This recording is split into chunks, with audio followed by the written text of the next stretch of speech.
Nagdoble na kasi bakit pa nila kailangan kumuha ng PhilHealth money to fund a project which has already been funded Yeah. through a loan? Correct. Correct. Correct. Oo. So, ito yung so, yan ang kailangan nilang sagutin kung saan yung pera na yan. And if yung pera na supposedly na sinabi nyo for that specific project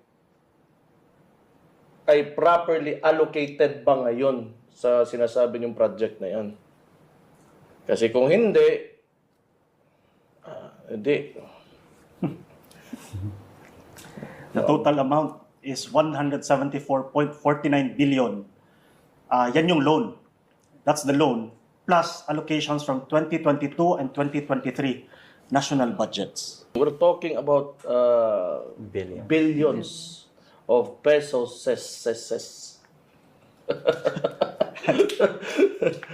Di ba? Billions ba? O niya, kaning itong balik ako ning Quadcom, kung makaano kayo sa 125 million na confidential funds na kaya namang sagutin talaga ng OVP. I agree. Ito nga, wala talaga kayong sinagot na issue about pera. Pag every time tinatanong kayo sa pera, wala kayong maisagot. Kaya umaabot kayo sa korte. Yan ang nangyayari sa inyo.